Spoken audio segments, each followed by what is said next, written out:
கண்மணி வந்து பார்த்தீங்கன்னா, ஸ்டோர் ரூம்குள்ள முழுக்க முழுக்க இருட்டா இருக்கு. அதில எப்படி நம்ம இருக்க முடியும்னு சொல்லி ரொம்ப ஒரு பயத்திலேயே இருக்காங்க.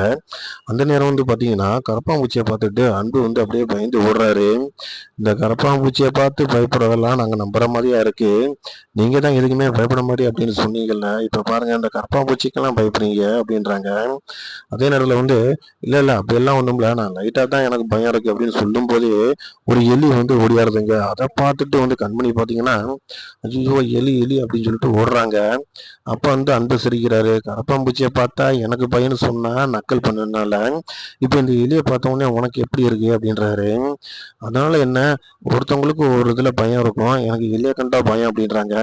2 பேரும் இப்படியே பேசிட்டு இருக்கும்போது, திடீர்னு வந்து 2 பேரும் ஒருத்தருக்கு மேல உருண்டு எந்திரிக்கிற மாரி சூழ்நிலை ஏற்பட்டுருது. ஏன்னா, எலியும் கரப்பான்பூச்சியும் ஒண்ணா இவங்கள விரட்டும்போது, இவங்களால அந்த இடத்துல இருந்து தப்பிக்க வழி இல்லாம ஒருத்தர் உருள்றாங்க. ஒரு கட்டத்துல வந்து அன்பு எந்திரிக்கிறியா இல்லையா அப்படிங்கிறாரு.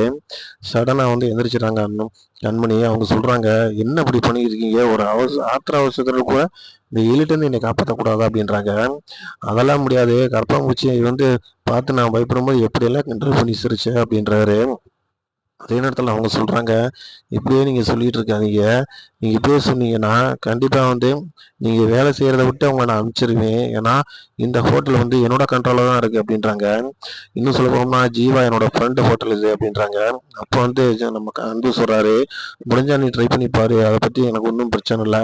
நான் வந்து தொழில்காரன். நான் எங்க போனாலும் என்னால இருக்க முடியும்" அப்படின்றாரு. அதே நேரத்துல வந்து பார்த்தீங்கன்னா, "நீங்க வேணும்னே தான் அந்த மாதிரி பிளான் பண்ணி இந்த இடத்துக்கு வந்திருக்கீங்க" அப்படின்னு திரும்பவும் சொல்றாங்க கண்மணி. அப்ப அவரு, "இதே வேலையா போச்சு உனக்கு. நான் என்ன உண்மை சொன்னாலும் நீ நம்ப மாட்ட" அப்படின்றாரு. அப்ப கண்மணி சொல்றாங்க, "பின்ன எப்படி உங்கள வேணான்னு சொல்லிட்டு வெளியேறி வந்ததுக்கு பின்னாடி, நான் இருக்கிற இடத்துலயே வருவீங்களா? நான் வேலை செய்ற இடத்துலயே வருவீங்களா? இதெல்லாம் நம்புற மாதிரியா இருக்கு" அப்படின்றாங்க. என்னோட சூழ்நிலை அப்படி. நான் ஏற்கனவே ஒரு பிரச்சனையில மாட்டிக்கிட்டேன். அதனால தப்பிக்கிறதுக்கு வழி இல்லாம தான் இங்கேயே நான் வந்து ஷிஃப்ட்டா வந்து வேலை பார்க்குறேன் அப்படின்றாரு. இப்படி ஒருத்தருக்கு ஒருத்தர் பேசிக்கிறாங்க. ஒரு டைம்ல வந்து பசி எடுத்துருது. பசி எடுத்ததுக்கு முன்னாடி என்ன பண்றாருன்னா, அன்பு அங்க உள்ள சில ஸ்நாக்ஸ்ல வச்சு ஒரு அரேஞ்ச்மென்ட் பண்றாரு. அரேஞ்ச் பண்ணி அவர் சாப்பிடுறாரு. அப்ப சொல்றாரு, "நான் மட்டும் சாப்பிட்டா நல்லா இருக்காது. நீயும் சாப்பிடுன்றாரு." "அதெல்லாம் அவங்க சாப்பிட எனக்கு வேணாம்" அப்படின்றாங்க. "அப்படி இல்ல, பசியோட அருமை எனக்கு தெரியும்" அப்படின்னு சொல்லி பார்க்குறாரு. ஒரு இடத்துல அன்பு நல்லா சாப்பிட்டு முடிச்ச முன்னாடி 2, 3 பிரெட் இருக்கு. அத வந்து சாப்பிடுங்க அப்படின்றாரு. அப்பா சொல்றாங்க, "ஆமா, ஆமா.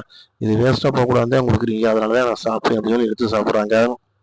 "இத வேணா கணக்குல வச்சுக்கங்க. நான் உங்களுக்கு அமௌண்ட்டா செட்டில் பண்ணிர்றேன்" அப்படின்றாங்க. ஒருத்தருக்கு ஒருத்தர் இப்படியே பேசிக்கிறாங்க. ஆனா அந்த இருட்டு வந்து அதையும் மீறி 2 பேத்துக்குள்ள ஒரு உணர்வு ஏற்படுத்துது.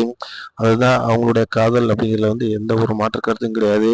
ஆனா அந்த உணர்வோட பயமும் சேர்ந்திருக்கு. ஏன்னா கரப்பான்பூச்சியும், எலியும் அந்த இடத்த விட்டு போகவே இல்ல. என்ன நடக்குது அப்படிங்கிறத பார்க்கலாம். தொடர்ந்து பாருங்க.